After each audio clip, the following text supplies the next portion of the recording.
but he just pulled me out of the seat and set me up here. So Jen is the founder and passion behind inspiring radiance, a business that allows her to focus on her mission to lead with love for herself, others, and the earth. How fun is that? I do love that. She's also the author of Dying to Be Good Enough and Hot Dish for the Heart, and is opening an organic juice delivery company to complement her coaching and speaking. I've not heard of that before. Congratulations. She loves to travel, adventure, great food, and big hugs. And she lives in West Tonka, with her husband and her 6-pound pup. So let's give a warm welcome this morning to Jen.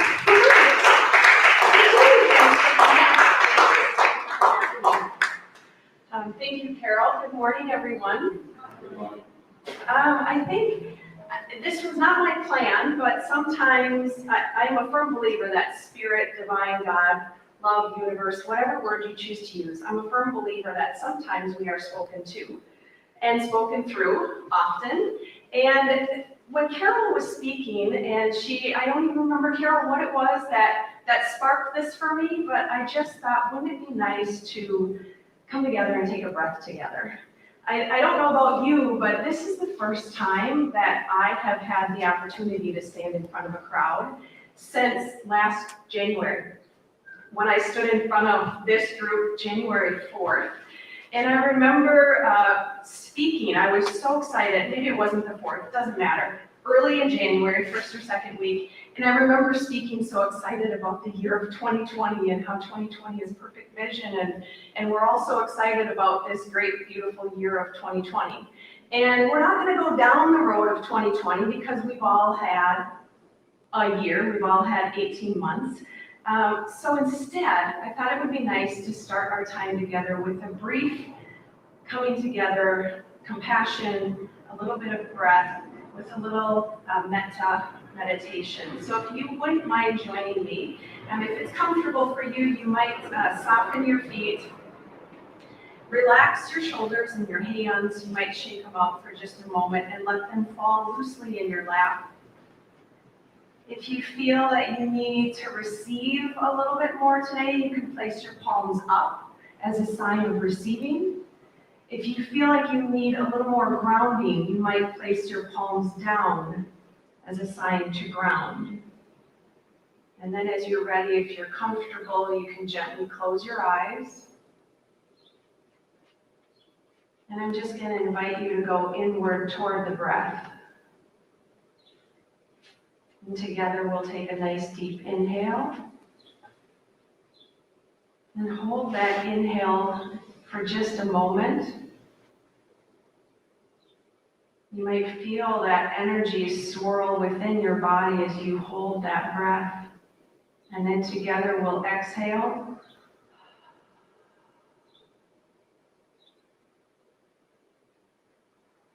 And I want you to just notice.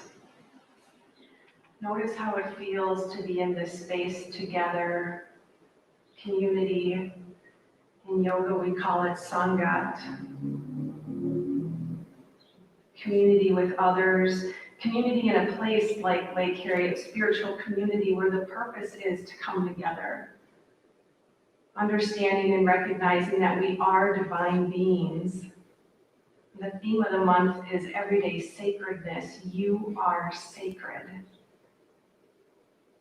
And at the very core of who we are love. We are light. And taking a moment, even just a couple moments for a couple intentional breaths can circle us back to that. So let's take one more nice deep inhale together. Hold it for just a moment and exhale completely. You can gently open your eyes. Beautiful. Do you feel that shift within? We have access to that every single day. And I think, as I heard Carol speak and was thinking about the breath and just that split second and that split moment, we forget about the access that we have to this simple tool that resides within us all of the time. You don't have to think about your breath, you choose to think about your breath. The breath happens whether or not we pay attention to it or not. And isn't that a miracle that I don't have to think about breathing? Oh, breathe again, Jen. Oh, make your heart beat again. Make that happen. Grow your hair, grow your fingernails. Do all of these things that just naturally happen. Life is sacred. We are sacred. We're miraculous beings, and I think we often forget that. And so when we get a chance to come together, clearly I'm excited to be with all of you this morning. It's very exciting to come together. So let's talk about everyday sacredness. I had the pleasure, has anyone in here ever been to Bali? One of us, wonderful. So it'll be interesting to compare stories after. Oh, as well? Oh, saying hello. Hellos are beautiful. No apologies necessary. We need all the hellos and hugs we can get, so welcome. So one of us has been to Bali. I also had the pleasure of going to Bali. And when I went to Bali, I had no idea about Bali. I didn't know what Bali was. It was a place, and I went because I had applied for a book writing experience. I was going to Bali for 28 days to write my first book. And I successfully made it through the application process and was allowed to go with this group. Now, of course, anyone can go to Bali, but at the time it was through this specific writer's course. And it was an entire month in Bali, not knowing what to expect, but I knew it would be different than home. Very different than home. One of the reasons they picked Bali is because for me, from Minneapolis, it was about a 24-hour flight, which is a long flight. That is a long flight. And the other thing, one of the reasons they picked it is it was a 15 to 16-hour time difference, depending on daylight savings time, 15 to 16 hours. So I'm going to bed as my people back home are waking up. And it was perfect because we would only have a clip of connection in my morning and a clip of connection as I'm going to bed and vice versa, which was intentional because then I'm not so distracted by my family back home.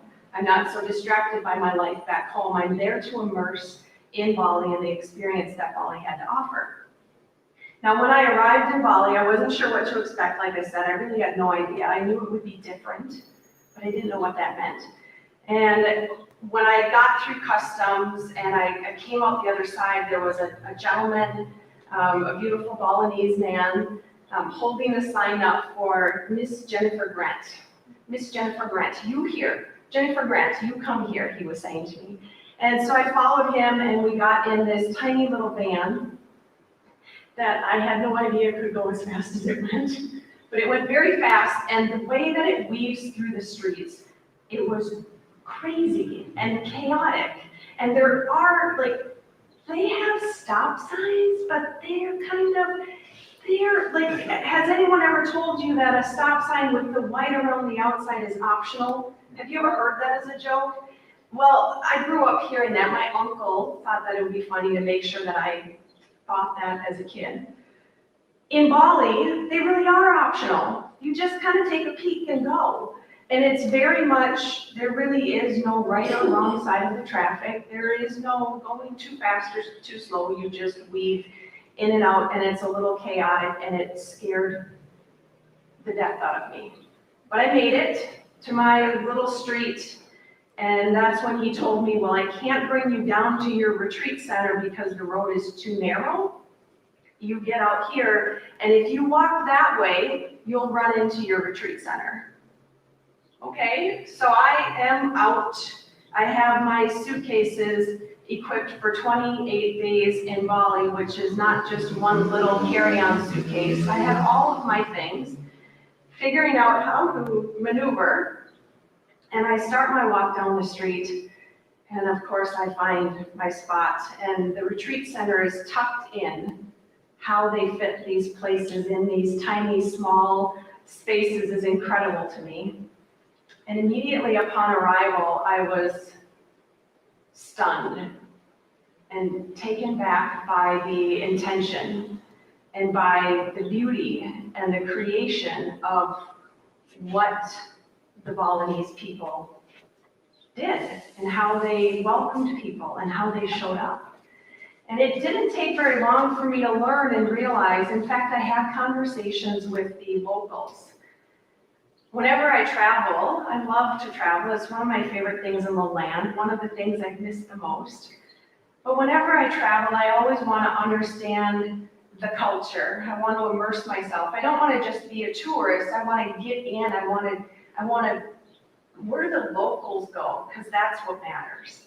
I want to learn as much as I can from them. I want to, as much as I can, be one of them, knowing I'll never be one of them, but how can I experience that life? And in Bali, and talking to the locals, finding out what culture means to them, the tallest, they look at the tallest buildings in any community or country or culture. They look at the tallest buildings and what do those tallest buildings represent? And in Bali, the tallest buildings are all temples. You're not allowed to build anything, at least 7 years ago when I was there. No buildings were allowed to be taller than temples because they're universe, divine, love, spirit, God, whatever word we choose to use. That was most important to them. Devotion was most important to them. Their sacred offerings that they did 3 times a day without fail, morning, noon, and night, they had offerings, physical offerings that they spent hours making, and they would put them out on their doorstep, or they might go to the holy waters and bring their offerings to the holy waters. Their tallest buildings were temples. Learning that, what's the first thought? Well, the first thought I had was, well, what do our tallest buildings represent? Right? What do our tallest buildings in the States represent? Money, power, wealth, healthcare, finances. They are not devotion. It's not sacred. It's not spirituality. Now, I could tell you story upon story upon story about the time I spent in Bali and how it's so present. And it's so present to the point that if they eat a banana, and I'm generalizing, right, for the most part. If they eat a banana, you peel your banana, you eat your banana. And here in the States, what do? We take that peel, we find, I'm gonna go with compost because I compost. So we find a compost bin. And we're just gonna say that that's what we all do. So we find a compost bin for our banana, right? Or trash, whatever. In Bali, you eat your banana peel. I don't need this anymore. I drop it wherever I'm at. I let it go. Our infrastructure in the States is kind of amazing. In Bali, the infrastructure is in shambles. We could compare the difference. In Bali, if you go down the road, there's trash everywhere. Because maybe they're throwing their banana peels and everything. It just goes there because I'm done with it in this moment. I don't need it. We're here. Our infrastructure is pretty important to us. Minneapolis is a beautiful city as far as how we keep it clean. Maybe it's not that way in every single city, but you get my point. It's a completely different infrastructure. And why is that? It's because of what we're focused on. It's because of what do those buildings represent the most. And in Bali, it's devotion and sacred and temples and that connection, its presence. And I think in the States, our society is not reflected in that way. Our economy is really focused on consumerism. We're focused on debt. We're focused on how much can you spend because we need that economy to circle over and over and over. There's a lot of conversation about multitasking. I have a good friend. She's beautiful and I love her, and she is committed to going on many miles of walks. during the summer. And she told me the other day that she did not want me to join her for a walk because she had a podcast she needed to get in. And I just thought that's such an interesting thing that we're so focused on multitasking and listening to a podcast that we can miss the connection with the human being that's right here with us. In Bali, like I said, there were so many moments and pivotal experiences where you can see the presence right before your eyes. The way that I walk up to the counter and I order my breakfast, and the way they look you in the eyes as if you're the only person that exists in that moment. Powerful. Powerful and palpable, and you can feel it. The way that they acknowledge you, the way that they pay attention to you. And I remember coming home from Bali. I came home, it was early November when I got home. And you know, in Minnesota, early November, our weather is starting to shift, and so maybe that's part of it. But I remember coming home feeling very sad and feeling very regretful that I couldn't live in Bali because they're so kind and they're so present. And did I tell you that the tallest buildings are temples, and look at what they represent? And I remember being so 1 foot in this world and 1 foot in that world, and really wanting this world, but knowing I live in this world. And being so torn up. I was torn up. I had like Bali withdrawals for a few months. Wanting to go back, wanting to be with those people that the essence of life oozes through them. The way that they look at their kids and play with their kids, the way that they live so presently just oozes. And I remember wanting to be back with them so desperately, and then it hit me. You will never live in Bali. You live here. Your job, Jen, is to bring that here. How can you infuse that in your own life? Now, up until that point, I had about 5 years of living an intentional life, I would say. Prior to that, I had been living after breaking my board and deciding that I'm good enough and not better than any of you, but making that choice within, recognizing that we all have to choose we're enough. We all have to choose and remember that we are divine beings. And I made that choice and that remembrance 12 years ago at 32 years old.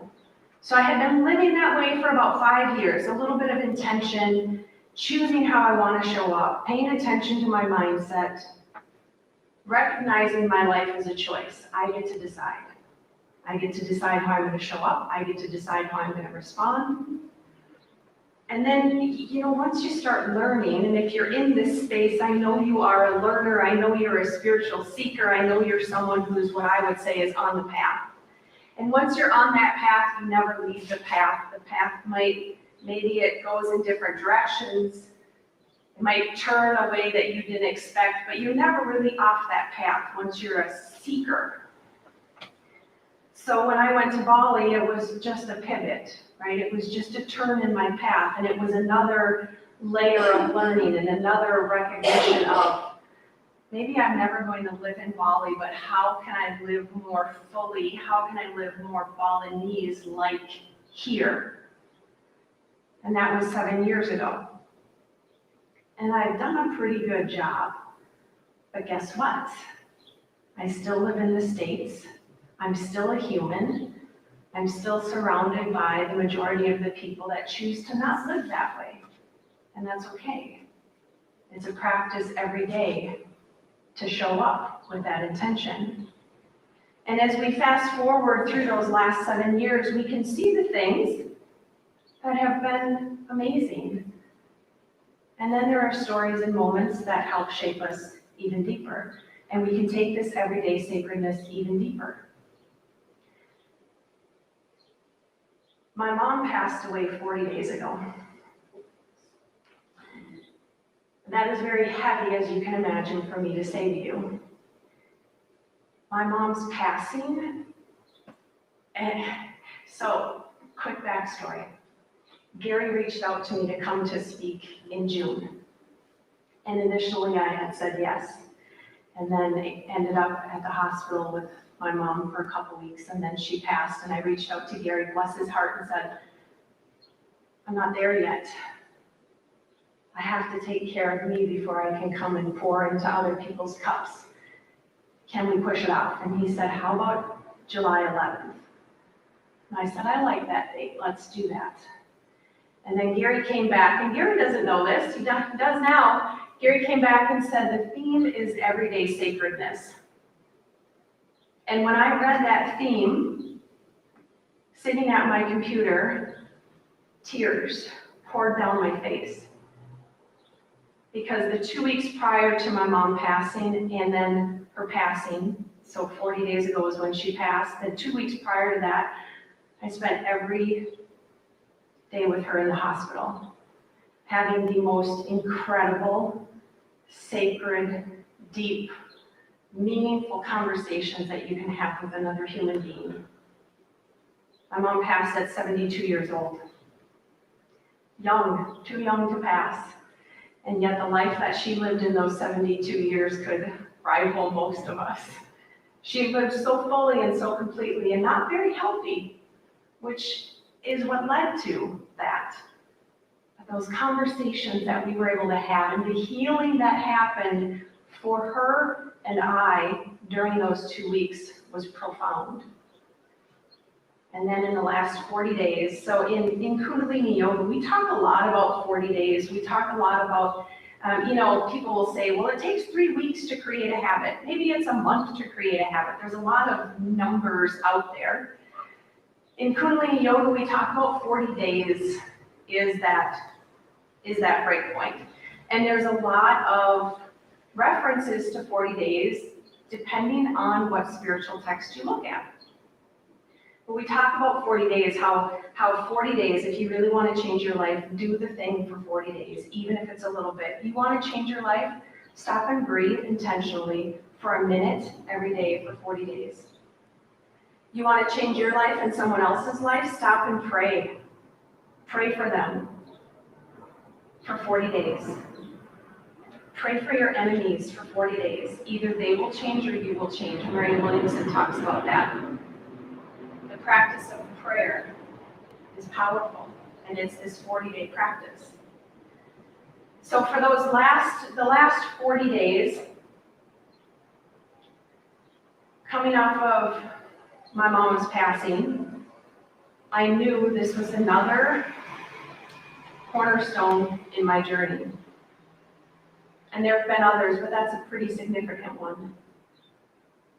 And through those conversations that Mama and I had, and witnessing her heal and watching her heal, and the very last thing that she said to me, one of the last things she said to me, I need you to do everything you can to take care of yourself so you live as long as you can so you can keep talking to people. And so for the last 40 days, my everyday sacredness is my temple. In Bali, 7 years prior, I sat on a massage table. And in Bali, Ruben, did you have a massage in Bali? Not really. Okay. So in Bali, I don't know how this works for men because I am female, we'll just say it, right? We'll just say it. In Bali, you don't wear anything when you get a massage. And it's hot in Bali. So you might partially be covered with a sheet, but at one point during the first massage I had in Bali, I'm laying face up, and she's moving the sheet around, working on my legs and working on my arms, and the sheet is still covering my mid area. And then all of a sudden, she peels the sheet off, and the sheet gets pulled to the side, and I am dying inside, laying there like, oh, you're kidding me, right? What am I going to do? And here's this tiny little Balinese woman who has the strength of Goliath in her hands. The massage feels amazing, but what is going on? Now, I again, I am female, so I don't know what happens to men, but for female, you get nervous and your body things change, right? So I'm laying here flat. Women know exactly what I'm talking about. When you're laying flat, things move and shift. You get nervous, things change, much like if you get cold, right? So I'm dying inside, and she's just going about her business. And she comes along the side of me and she peels this arm up and she's massaging this arm down. And then she massages through because we have lymph nodes. So in her mind, she's massaging lymph nodes. She's doing me a favor. In my mind, I'm like, you are looking at my body and I don't even look at my body. And so she's doing all of this stuff and she gets in and around the breast because there are, lymph around the breast. This is a really beautiful practice that I can see 2020 after the fact. But in the moment, I promise you I was dying inside as this is happening. Eventually, she works through the whole thing and I am able to flip on my back, and then it's a whole other issue when on the backside. Now you want to, really? So I'm dying as my eyes, have you ever closed your eyes so tightly that you give yourself a headache? So I'm flipped over, and if you've had a massage, you know that most of the time your head is in the circle and there's an opening, right? So you can breathe. I have flipped over and my eyes are shut so tightly. Finally, I'm laying there and I allow myself to open my eyes because who knows how tense I am in the back. You just relax. This is happening. Do your best to relax. So I gently open my eyes. There's an offering underneath where your face looks. Now, when I say a Balinese offering, I want you to picture, I think they're banana leaves, but I'm not positive. They peel banana leaves, and then they weave them together. So think of a woven about this big, so maybe a 4x4 woven banana leaf, and then they grab the most beautiful flowers. Depending on the time of day for the offering, there might be a little bit of their rice or whatever their meal is going to be, and that's placed in there. So there's this beautiful offering sitting underneath my eyes. No detail left unattended. Because she knows I'm going to flip over, my eyes have the pleasure and privilege of seeing one of the most beautiful things I've ever seen. And yet I'm so wrapped up in my dang self that I don't even allow myself to enjoy it, and then I finally realize it and take an exhale. And in that moment, the thought passes me, the only person judging you right now, Jen, is you.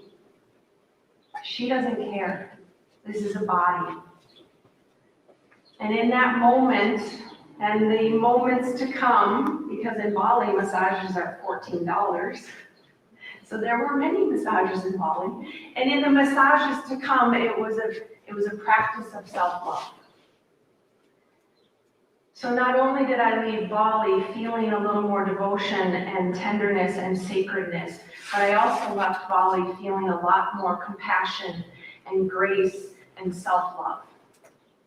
So when I stand up here and say to you that these last 40 days since Mama's passing, those 7 years prior, I had self-love. And I talked about self-love, and I taught about self-love. Maybe you've heard me speak about self-love. But internalizing that and treating our physical self with self-love, recognizing that this is a temple. This is a temple. And when I say this is a temple, I don't want you to hear that you are not a temple. What I want you to hear is that this is a temple. Put your hands on your body somewhere. This is a temple. You are a temple. You are a divine, beautiful being. and this practice of everyday sacredness, I'm probably not going to give you suggestions that you don't already know. I'm going to give you suggestions because great reminders, right? But when we talk about everyday sacredness, does it start with us? Does it start with someone else? Does it start with an action? Does that even matter? My husband and I were talking about this last night. And bless his heart, he says to me, I'm not even really sure what you, like, I know what everyday means, and I know what sacredness means, but I really don't know what that means. And so I am doing my best to try and explain this to him. Like, to me, everyday sacredness is finding the moment, finding this presence, this essence of God or spirit or love or universe or whatever word we choose to use. And we were talking a little bit about the chicken and the egg, which came first, the chicken and the egg. And at the end, we could find people that would stand up fervently and say the chicken came first. And we could also find people that stand up fervently and say the egg came first. And at the end of the day, does it matter? And here's what I want to say to this. It doesn't matter if you are starting everyday sacredness for yourself, or if you're starting it because someone else inspired you, or because they need that. When Mama was in the hospital, those 2 weeks prior to her passing, I showed up every day for her. I showed up to be with her, to be in that space with her, so that she could feel heard and seen and loved and cherished and cared for in her last days. My everyday sacredness was not for me at that time. It was for her. It was presence for her. It was praying for her, hearing her. What I realize now is when we do it for them, we do it for us. Mom's gone. She's never coming back. And I've had 40 days to process that and live with that and breathe that and cry that and be that every single day. Had I not shown up for her, I wouldn't know how to show up for myself. And to me, that's everyday sacredness. So if it starts with them, great. Notice what it does for you. But at some point, I want us to know, I want you to know that you are worthy of it because. You are divine because. If you weren't, you wouldn't be here. You're here because you have purpose. You're here because someone somewhere said, we need him. We need her. We need them. And to embrace everyday sacredness, I firmly believe that we have to start believing that. When I was thinking about society, and I share a little bit with you about society, that it's a different culture. We have a different society here versus Bali, right? It's easy to blame society or lump society into this pool of, well, if society, fill in the blank. And then I was thinking about it and I thought, but we're society. We are also society. So what about us? What about us? Don't we have the chance to shift that? Aren't we already shifting it? You're here. We all have a ripple effect, some bigger than others, doesn't matter. So instead of blaming society, what if we shift the light and say, I am part of society?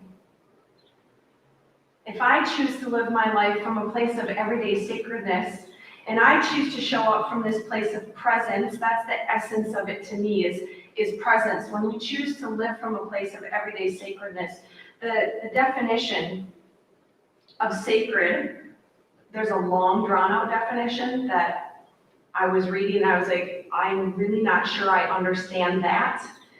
But then there's another piece of the definition that says holy. I can understand that. And then this other piece that says entitled to reverence and respect. I can understand that too. So sacred, holy, entitled to reverence and respect. If we're bringing that into our life every single day, doesn't that just mean that we're choosing this moment as holy? We're choosing this moment as entitled to reverence and great respect. And if that's the case, how would I show up? In this moment, if I am choosing to eat a meal and I'm choosing everyday sacredness, which is holy and great respect, what food would I choose to put in my body?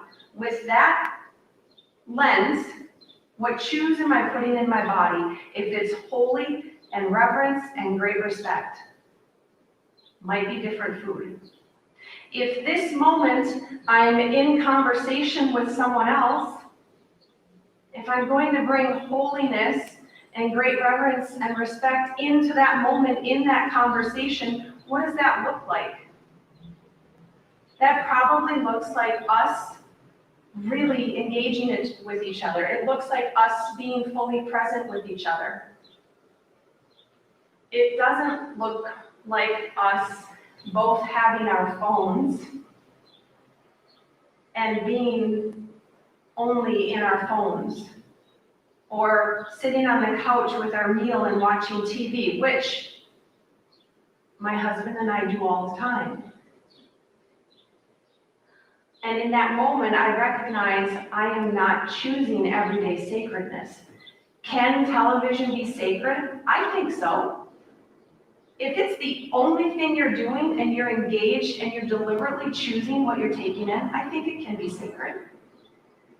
Is television sacred when you're throwing back your meal and your person is next to you and you just flip on something to flip on something because you're just passing time? Probably not. I think we can weave sacredness through every avenue of our lives. It's just how and when we choose to let it show up. Nature. I love nature, and that's why I joked with you at the beginning about this dear friend of mine. She loves going for walks. I love going for walks. She always walks around this beautiful lake. And more often than not, she is plugged in, listening to her podcast.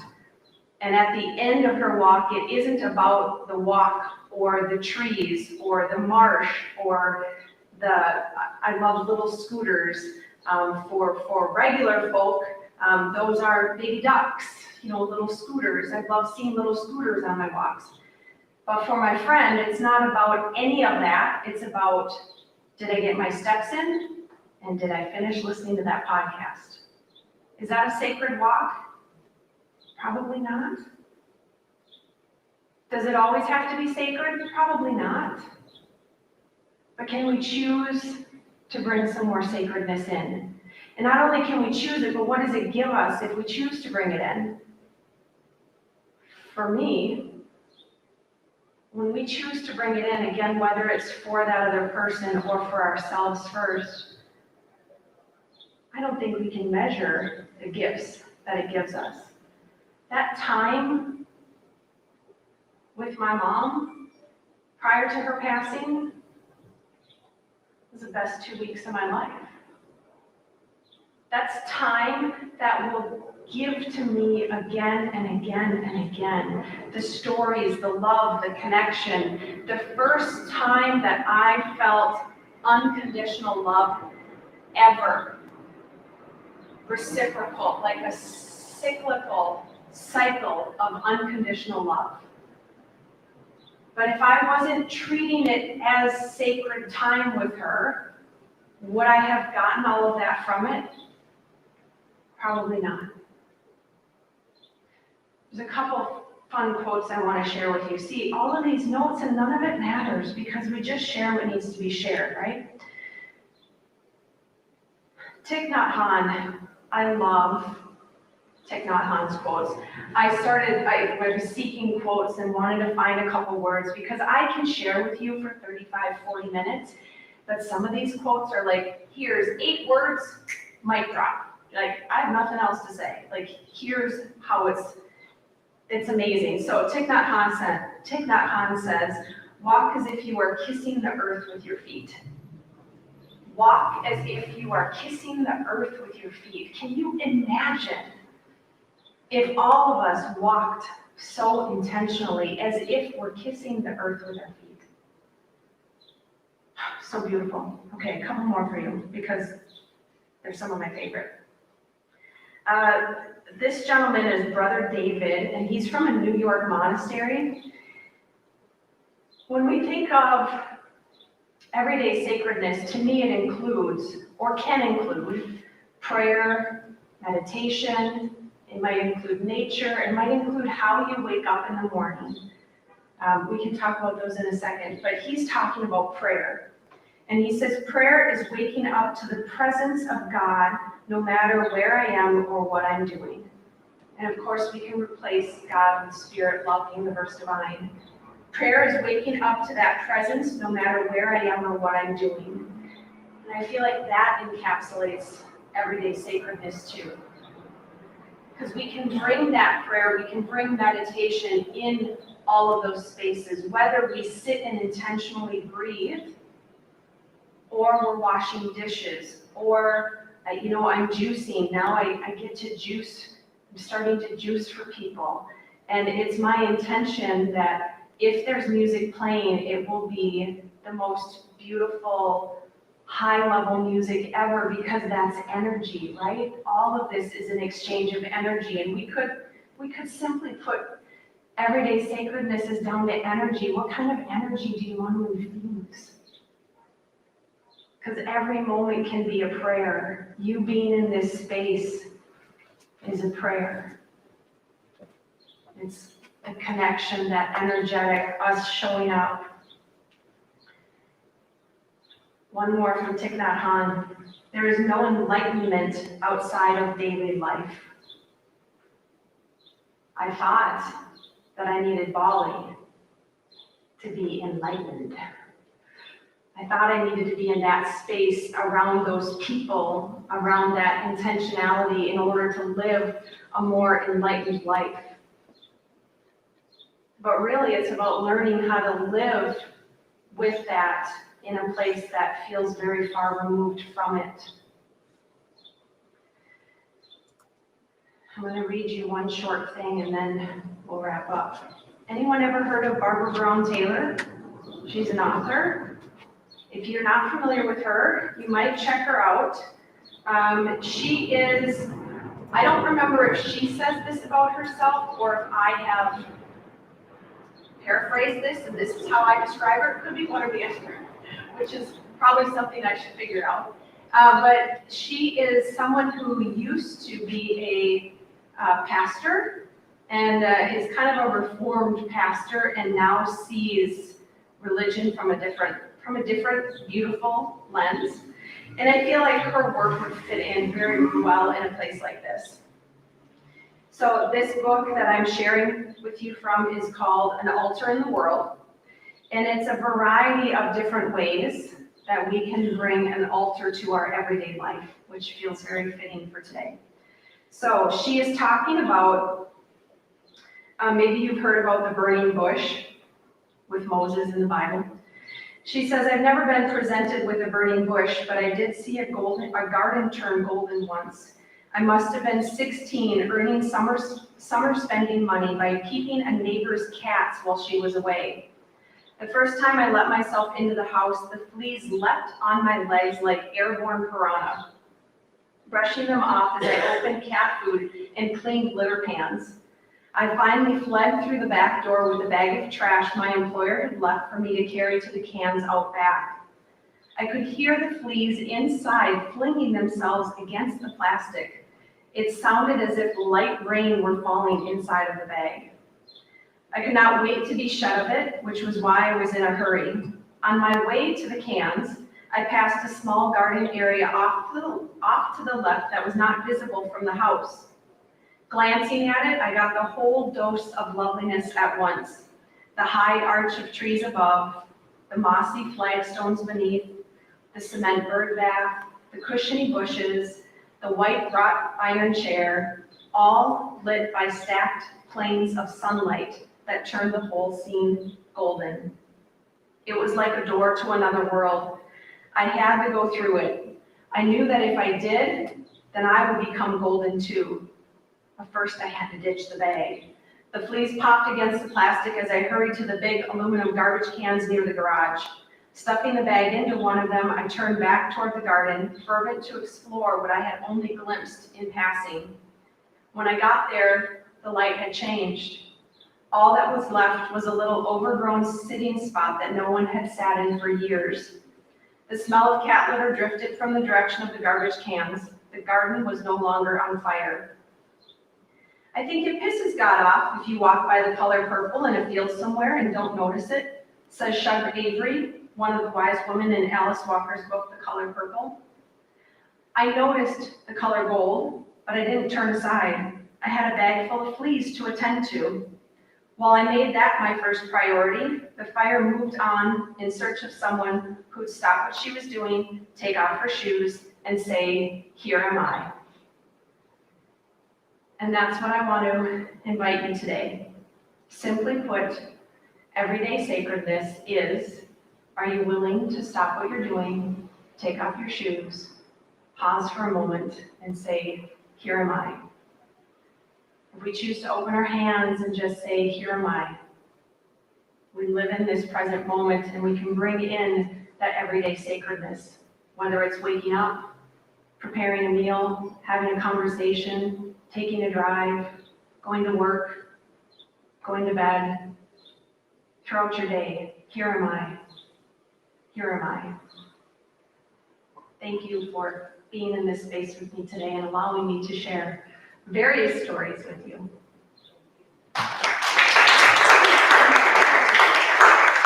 Thank you, Jen. That was great. Thank you for all that great wisdom. That's amazing.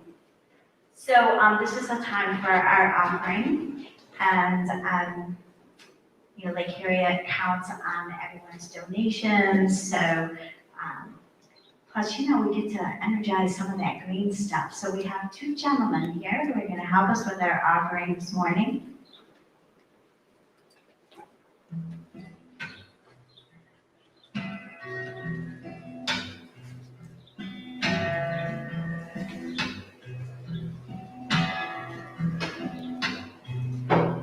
When I was a boy each week, Sunday we would go to church, pay attention to the priest, he would read the holy word, and consecrate the holy bread.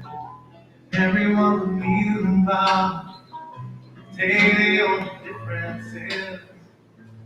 Everything is holy now. Everything is holy now. Sorry about that. We have words we're supposed to say, but having never done this part on Lake Harriet before. Oh, Gary's still playing music. We would learn about the time Moses was to John has the words. Jesus made I thought maybe we could take a breath and listen to music and be in a I moment. remember feeling sad. Okay. Miracles don't happen still. Now I can't keep track, 'cause everything's a miracle. Everything's a miracle.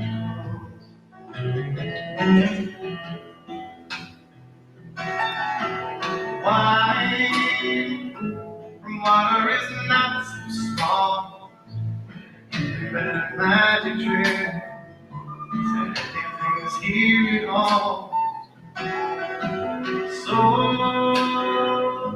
challenging thing becomes not to look for miracles and finding where there isn't one.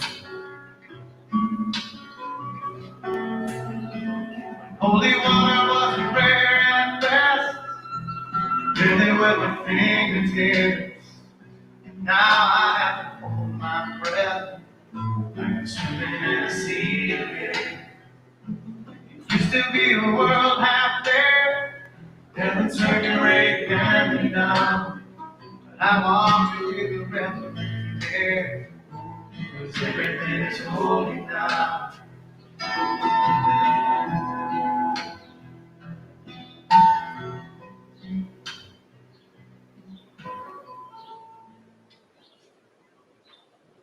Thank you, Gary. That was beautiful. Thank you for reminding us to take that moment.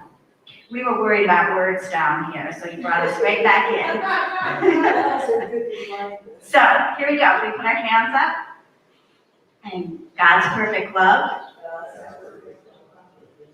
flowing through me, blesses and multiplies all that I am, all that I give, and all that I am. Amen. Blessings. Thank you. So, it is our tradition here to kind of circle up. So maybe if we do like a smaller circle, we might even have to just come halfway through the chairs here. And we're going to come together, hold hands in a circle. If it's not okay to hold hands, it's okay. If that doesn't feel okay to you. But if you do, we'll hold hands. And